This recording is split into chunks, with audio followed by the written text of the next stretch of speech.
सोमवार के दिन तू मेरे मंदिर के दरवाजे पर चौखट पर बैठ जाना, और दूसरा प्रतिदिन शाम के समय पर तू बेलपत्री के पेड़ के नीचे बैठ जाना।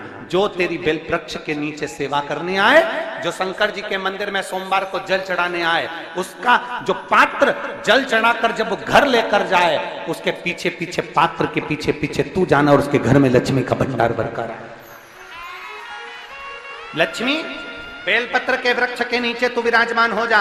उस बेलपत्र के वृक्ष के नीचे जो बुआरी लगाए, सेवा करे, चाकरी करे, एक बेटी को जैसे बड़ा करते हैं वैसे बेलपत्री के वृक्ष को जो बड़ा करे, बेलपत्री के वृक्ष का जो पालन करे, पोषण करे, उसकी संभाल करे, उस बेलपत्री के वृक्ष को जैसे जैसे वो उन्नति करे, वैसे वैसे उसके घर में समृद्धि बढ़ते जाए। उस जिसका खुद का मकान नहीं हो, खुद का मकान नहीं हो, किराए के मकान में रहते रहते जिंदगी बीत रही हो, खुद का नहीं,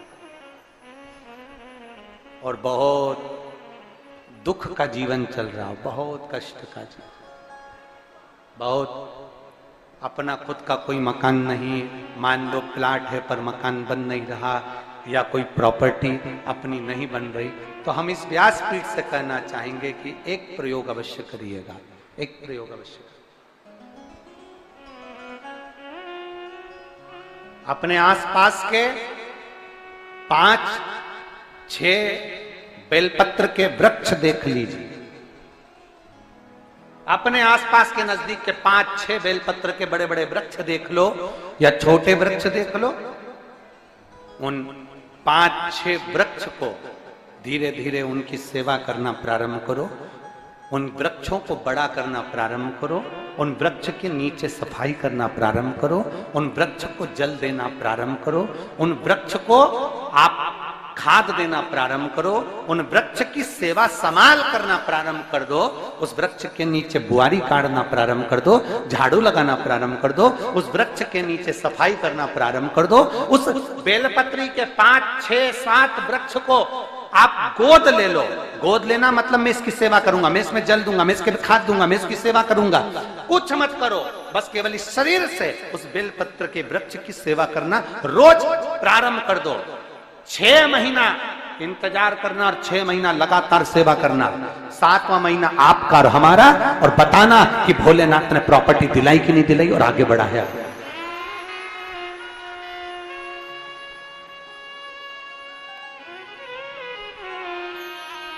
एक बेलपत्र का वृक्ष जिसके नीचे माता लक्ष्मी विराजमान होती है, एक बेलपत्र के वृक्ष के नीचे लक्ष्मी रहती है। दुनिया के लोग कहते हैं लक्ष्मी जी का दिन कौन सा है, बोलो जम के जल्दी से। शुक्रवार।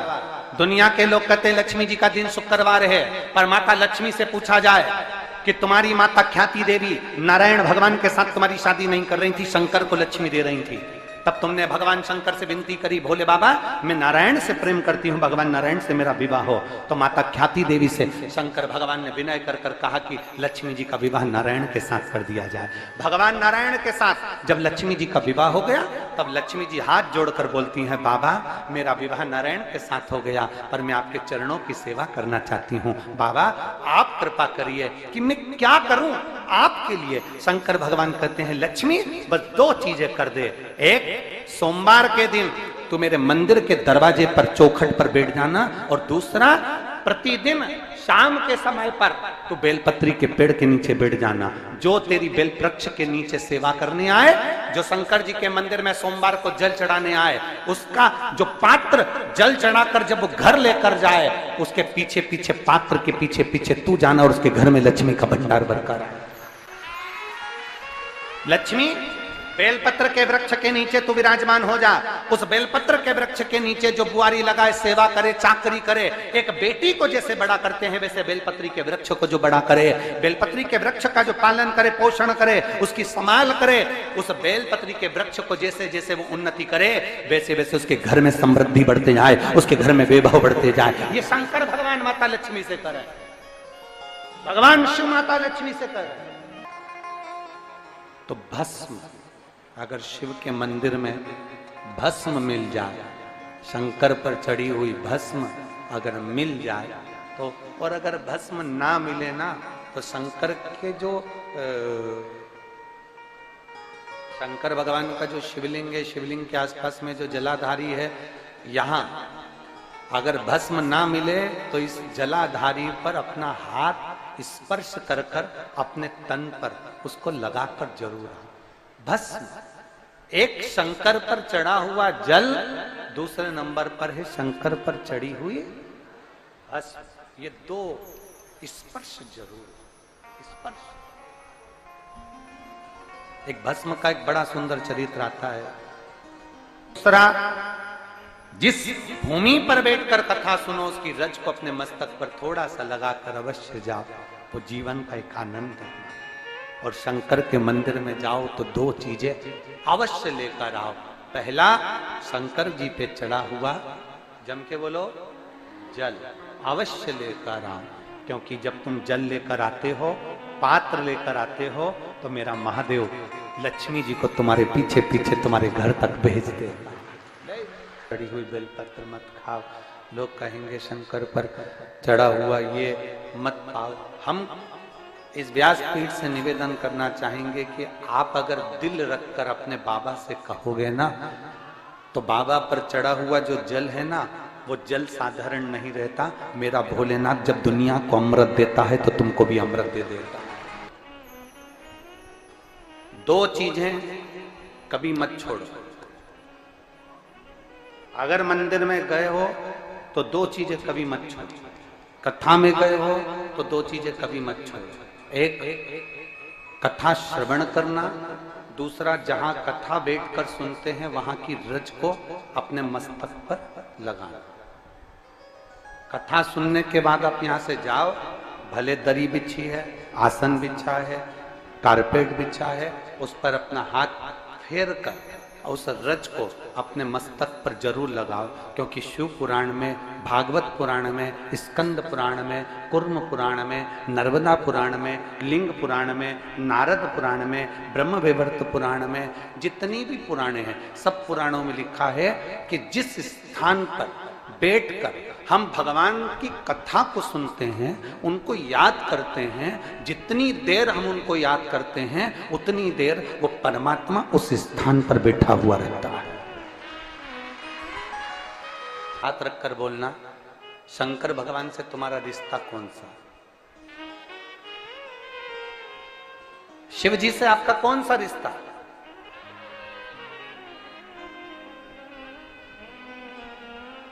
शंकर भगवान को आप क्या मानते हो? हमने आपको एक संबंध बताया था कि सीहोर कुबेरेश्वर धाम आपका मायका है, तो हम आपके भाई हैं, तो शंकर भगवान आपके पिता हैं, आपके बाप हैं, आपका बाबा है, आपका दादा है।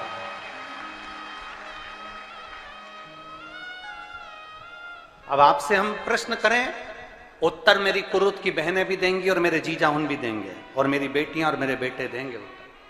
आपसे प्रश्न करें, अगर बेटी को दुख होगा तो क्या वो अपने बाप से नहीं कहेगी? बोलो तो जम के। बेटी को तकलीफ है, वो अपने बाप से ना कहेगी। बेटे को तकलीफ है तो वो अपने पिता से, अपनी मां से नहीं कहेगा, मम्मी मुझे ये तकलीफ है, पापा मुझे ये दुख है, मां मुझे ये तकलीफ है, पिताजी मुझे ये कष्ट है। क्या वो अपने माँ बाप से नहीं कहेंगे? क्या वो अपने माँ बाप से विनय नहीं करेंगे? और माँ, पिता, फिर उसके करीब में, उसके नजदीक में जो भी होता है वो माँ बाप निकाल कर उसको दे देते हैं, माता पिता उसको दे देते हैं।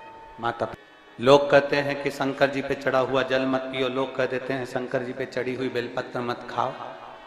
कोई इस बहन से पूछे, सुनीता सोनी से, कि शंकर पर चढ़े हुए जल से उसकी गांठ जो डबल से उसके शरीर में आ गई थी वो समाप्त हो गई, तो जरा विश्वास करिएगा कि एक बेटी अपने माँ बाप से ही तो कहेगी, और बाप के पास में जो होगा वही तो अपनी बेटी को देगा दुख को मिटाने के लिए।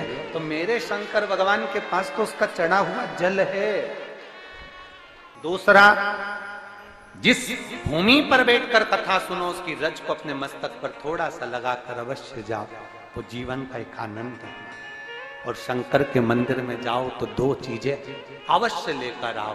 पहला, शंकर जी पे चढ़ा हुआ जम के बोलो, जल अवश्य लेकर आओ, क्योंकि जब तुम जल लेकर आते हो, पात्र लेकर आते हो, तो मेरा महादेव लक्ष्मी जी को तुम्हारे पीछे पीछे तुम्हारे घर तक भेज देगा। दो चीजें लेकर अवश्य आओ, और शिव पुराण में जाओ तो दो चीजें लेकर अवश्य जाओ। पहले नंबर पर शंकर की कथा और अपने अंदर विश्वास कि मेरे महादेव की मैंने कथा सुनी है, अब मैं भटकूंगी नहीं। सारी दुनिया में मैंने ठोकर खा ली, अब कहीं ठोकर नहीं खाऊंगी, अब तो दरवाजे पर महादेव के जाऊंगी, बाकी की कहीं। दूसरा, कथा में बैठी हूं बाबा के इस रज को, ये रज नहीं है, ये धूल नहीं है, ये मेरे बाबा के कैलाश 12 ज्योतिर्लिंग का चंदन है, इसको मस्तक चढ़ाऊंगे अपने हृदय से। लाते हो आप लोग? हाथ उठाओ जरा, रख लो, बहुत बढ़िया, प्रणाम आपको सभी को, नमन। 2 बूंद जल लेकर आओ, पगला नहीं पियो तो उस जल को अपने घर में छींट दो।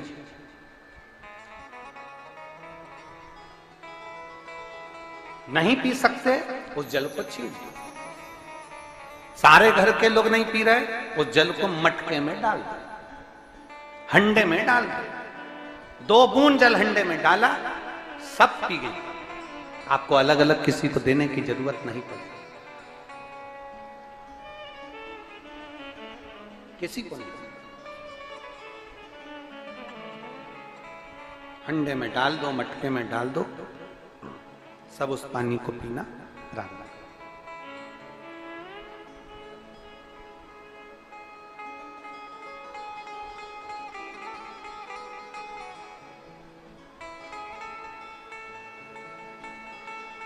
उस जल के महत्व को जो बच्चों का दर्द नहीं देख सकते, जब माता पिता अपने बच्चों का दर्द नहीं देख सकते, तो देव अधिदेव महादेव तुम्हारा दर्द कैसे देखेंगे? वो भी तो काटेंगे तुमको, वो भी तो कष्ट मिटाएंगे। 2 चीजें कथा में जाकर ले। एक, जहां जगह मिल जाए वहां बैठकर कथा सुनो। धूप लगे, पंडालों की इतनी व्यवस्था नहीं हो पाती है, पंडाल लगाने वाले, टेंट लगाने वाले टेंट लगा लगा के थक जाते हैं, तो अपने साथ एक छाता लेकर चलो। 2 पानी की जम के बोलो जरा, बोतल, बिछाने की दरी अपने साथ लेकर चलो। लोगों ने उमा महेश की कथा अपने जीवन में धारण करी कि नहीं करी वो हमको नहीं स्मरण है, पर एक बात का स्मरण करिएगा, ये जो कथा चल रही है ये गौरी शंकर चल रही है। इसके बाद में जो अमलेश्वर में कथा है वो कौन सी है? समर्पण शिव महापुराण कथा। उस समर्पण शिव महापुराण की कथा जब 2 तारीख को विराम हो जाएगी, तब उसके बाद में जो कथा 6 जून को प्रारंभ होगी सोलापुर महाराष्ट्र में, उस कथा का नाम रहेगा उमा महेश शिव महापुराण की कथा। उसको जरूर सुनो। सोलापुर में जो 6 जून से कथा होगी उसका नाम उमा महेश शिव महापुराण, उसको सुनना, श्रवण करना, उसको धारण करना है। उसमें इतने प्रश्न माता उमा ने भगवान महेश से करे हैं, और महेश भगवान शंकर उसका हर प्रश्न का उत्तर दे रहा है। भगवान महेश भगवान शंकर हर प्रश्न का। बाबा बोले माता उमा ने भगवान शिव जी से, महेश भगवान से, भगवान शंकर से करेंगे, बाबा भोलेनाथ जी बताओ, संसार में जन्म लेने वाले व्यक्ति के जीवन में उसके भाग्य में अगर सुख नहीं है, उसके भाग्य में खुशियां नहीं है, उसके भाग्य में कोई अच्छा है ही नहीं, तो वो जीव क्या करेगा? वो जीव क्या करेगा?